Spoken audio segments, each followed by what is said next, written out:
যখনই আমাদের সৃষ্টিকর্তার কথা মনে থাকে না তখনই আমাদের মধ্যে অপরাধ বোধটা অনেক গুণ বেড়ে যায়। আমরা তখন ভুলেই যাই যে একদিন এই সুন্দর পৃথিবী ছেড়ে আমাদেরকে চলে যেতে হবে। এজন্যই কিন্তু আমাদের সৃষ্টিকর্তাকে স্মরণ করা উচিত। হ্যালো এভরিওয়ান, কি অবস্থা সবার? আমি নিপা চলে আসলাম আবারও একটা লং ভিডিও নিয়ে। ঘড়িতে 4টার কাঁটা ছুঁই ছুঁই, তবে আমার এখনো দুপুরের লাঞ্চ করা হয়নি, মানে শুধুই আমার কথা বলছি। দিনটা ছিল আমার জন্য একটু স্পেশাল বাকি দিনগুলোর চাইতে।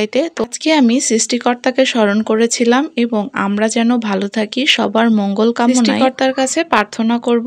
এই জন্য আজকের খাওয়া দাওয়াটা আমার জন্য একটু ব্যতিক্রম। আজকে আমি 5 রকম সবজি দিয়ে একটা নাবড়া তরকারি করব, আর এখানে আমি লুচির ময়দাটা ময়াম করে নিব। মানে আজকে দুপুরে আমি শুধু নাবড়া তরকারি আর লুচি খাবো। যদিও লুচির সাথে সুজি করতে চেয়েছিলাম, কিন্তু অনেকটা লেট হয়ে গিয়েছে আর আমার খিদেও পেয়ে গিয়েছিল প্রচুর। তারপরে খাওয়া দাওয়া করে আবার বাজারে যেতে হবে। যেহেতু আমি একাই খাবো তো ভাবলাম এটাই আমার জন্য এনাফ। এখানে আমি সুন্দর মতো লুচির ময়দাটা ময়াম করে নিচ্ছি। ময়াম যত ভালো হয় তত কিন্তু লুচিটা ফুলকো ফুলকো হয়। লুচির ময়দা ময়াম করার সাথে লুচির টেস্টটা নির্ভর করে। আর এখানে আমার নাবড়া তরকারিটা প্রায় হয়ে গিয়েছে। আমি কিন্তু এই তরকারির মধ্যে কোনো প্রকার জল ইউজ করিনি। যতটুকু জল সবজি থেকে বের হয়েছে ততটুকুই। তারপর একটু বেশি পরিমাণে তেল দিয়েছি আর তেলেই ভাজা ভাজা করে নামিয়ে নিয়েছি। আর এইবার লুচিগুলো ভেজে নেওয়ার পালা। আপনারা দেখতেই পাচ্ছেন লুচিগুলো কিন্তু বেশ ফুলকো ফুলকো হয়ে গিয়েছে। আর এইখানে আমি আমার খাবারের থালা সাজিয়ে নিয়েছি।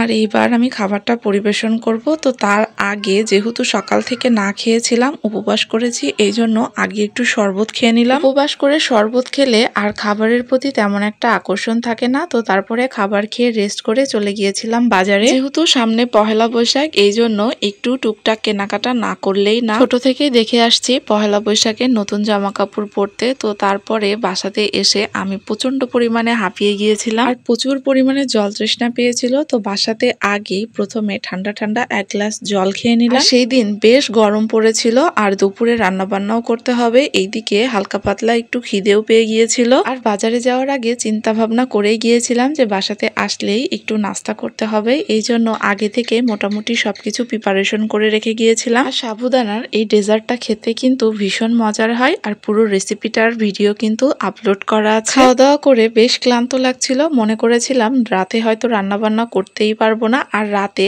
একান্তই শুধুমাত্র আমার জন্যই রান্না বান্না করেছিলাম, যেহেতু নিরামিষ খেতে হবে। নিরামিষ খেলে টক পায়েস না ছাড়া আমার নিরামিষটা সম্পূর্ণ হয় না। এই জন্য পায়েস আর টকটা রান্না করে নিলাম। আর এইখানে মোটামুটি দুপুরে রান্না করে রেখেছিলাম। যেহেতু প্রচন্ড পরিমাণে গরম ছিল আর গরমে আমার অবস্থা একদম নাজেহাল। তারপরে এখন যাব স্নানে। ঘড়িতে তখন 12টার কাঁটা ছুঁই ছুঁই। আর এইখানে আমি খাবার সার্ভ করে নিয়েছি। আর আজকে খেতে হবে আতপ চাউলের ভাত। যেহেতু আমার হাতের কাছে আতপ চাউল ছিল না, এই জন্য পোলার চাউল দিয়ে রান্না করে নিয়েছি। তো আমার ভিডিওটি কেমন লাগলো অবশ্যই জানাবেন। Thank you for watching.